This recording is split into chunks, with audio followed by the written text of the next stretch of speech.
बोला बोला शेरा वाली मैया की और अपने माई के पूजाइए राजा पूजाइए राजा और अपने माई के पूजाइए राजा बाहर से घरे जल्दी आइए राजा तोरा बसो माई के पूजाइए राजा बाहर से घरे जल्दी आइए राजा तोरा बसो माई के पूजाइए राजा नारियल चुनरी फूलवा के डाली आरती के थाली लेके आइए राजा बाहर से जल्दी घरे आइए राजा तोरा बसो माई के पूजाइए राजा बाहर से जल्दी घरे आइए राजा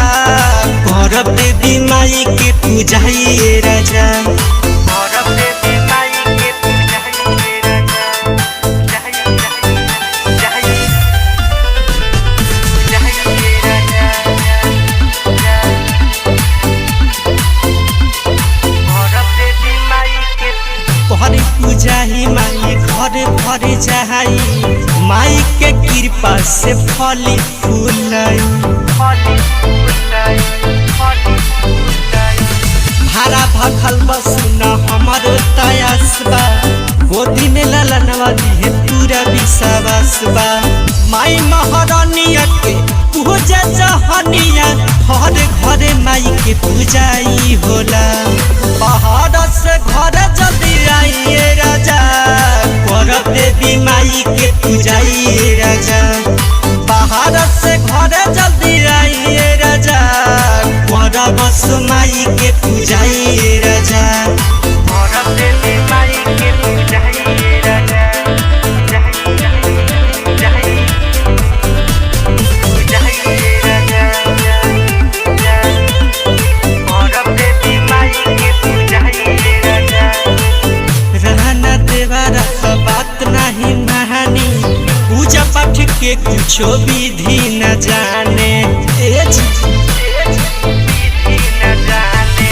बिट्टू विनायक ले ले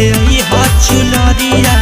नौ गो कलसा संगे चौमुख दियरिया माई महारानिया जग कले अनिया सात बहिन के बोलाइए राजा बाहर से घर जल्दी आइए राजा घर देवी माई के पूजाइए राजा बाहर से घर जल्दी आइए राजा